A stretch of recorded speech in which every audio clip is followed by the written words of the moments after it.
While traveling in Ireland, Betty Ann Donegan found the secret to making traditional Irish soup at a working dairy farm.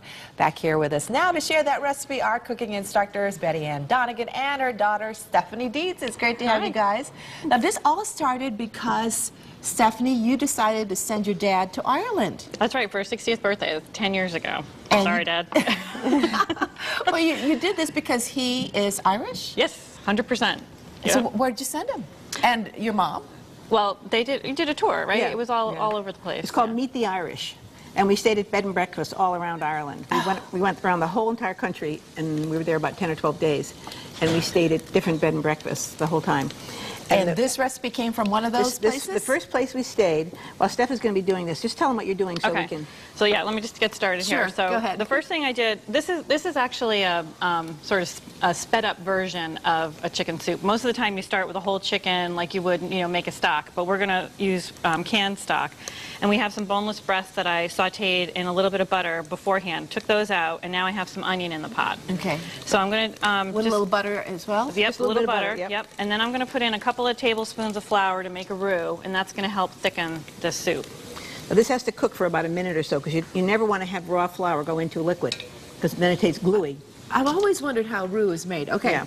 So that's how it is. Equal amounts of butter and fat, Okay. basically. I mean, butter and flour. So you have 2 tablespoons of flour. There was 2 tablespoons of butter in here. And now I'm going to stir this and cook it until the flour is cooked. And if you have a hot roux and hot stock, there's no lumps. If you have a hot roux and cold stock, It'll be you lumpy. have lumps. Okay, you don't want lumps. We don't want lumps, Okay. because there's no way to get rid of them. And when you have lumps, it's a little lump of flour that doesn't thicken things properly. Now, the name again of this dish in Irish It's is? Gaelic. It's Gaelic. Balnamoon skink. Okay, and the in the English translation? Cream of chicken soup. Okay. As far as we know. As far as we know, I don't speak Gaelic.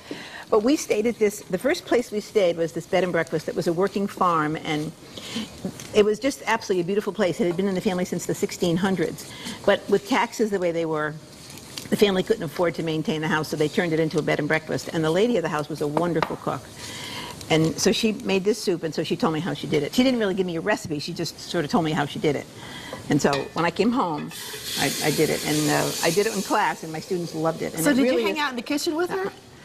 Oh, sure, of course. Yeah, of course. I always hang out in the kitchen whenever we go on these trips. That's one of the reasons we go on these trips, to see how different people cook. And I love to go to grocery stores when I go to different countries. That's one of the first places that I go. Yeah, the grocery stores are so entirely different from ours, oh right? yeah, yeah, it's amazing. Now we're going to thicken this with some, I'm going to put a little egg in here, and we're going to put some cream. Now, when you add egg to a soup, if you have to be careful that you don't cook the egg, and the way to do that is to put something into it. And the cream is going to keep the egg from setting. Now, eggs set, the white set at 145 degrees, and the yolk set at 155 degrees, and that simmering soup is about 185 degrees.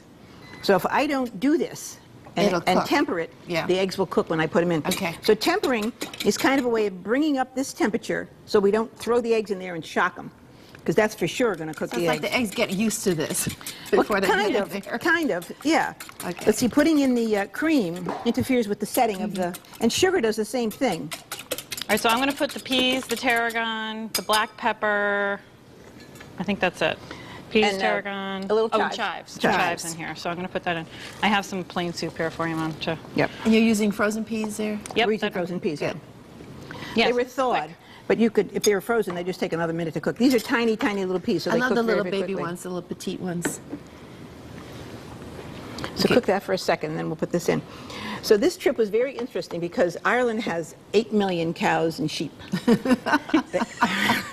more cows and sheep You than said people. this is a working farm, so did they have They had a lot. They had cows, and they had their own property, so they let the cows graze, and then they had hay that they grew. So in the wintertime they could feed. See, when you feed cows grass, the butter gets to be a very yellow color because that's what the cows eat. In the wintertime, when they feed the cows hay, the butter turns very, very pale. And the butter in Ireland is just unbelievably delicious because the grass, when they feed it to the cows, gets a very interesting flavor. Sometimes there's clover in it. And so it's really interesting to see all that. And we saw the whole working of the farm. We had a whole tour of the farm. And I mean, who would ever think that you could have a chance to do that? What other recipes did you bring home? Well, that was it. This is it? Okay. It's not like when we go to Italy or France Yeah, or exactly. anything, we can come Generally, back yeah, with there we have to fight over what we're going to do. But when we went to Ireland, this was the only thing. Irish are not known for being fabulous cooks. It's getting better. It's getting better. But when we were there, this was the best thing that we had. Oh, okay. And So- how are we doing with that? Good. This is good. Yeah, Good. do you want to? Yeah. So now we're going to add some of this stock to the egg. And this is what the tempering part is. This is hot. So what we're doing is we're raising the temperature of the eggs. So you keep whisking. Right. We have about a minute. Yep. Now we're going to put the chicken back in here. And then we're going to put this in. And we're just going to whisk it in. Do you want this boiling or just simmering? That's okay. It'll cool off as soon as I started putting this in. Oh, yes. Look at see? that. Now, if people have questions about any of your recipes, you Oh. actually have a website now. Well, I have an email. Email. I'm not that sophisticated. I don't have a website yet, but I have an email She address. should have a website. Okay. But what's the email? Bad Cook Betty Bad at Cook yahoo.com. Betty at And I love when yahoo.com. people ask me questions. I love when people you ask get a me lot of I questions? get a lot of questions. I get a lot of questions. Separate, you ask your mom a lot of questions still? Not so much. Not so much. We spend a lot of time together, so. Okay, all right. Well, we're going to, for this recipe, of course, just log on to our website and click on Connecticut style, and we're going to taste this at the end of the show. And it's ready. See? It's ready. So Okay, quick. can't wait. It's Teresa very, and I are very going quick. Yeah. to taste this. Wonderful. All right. I'll say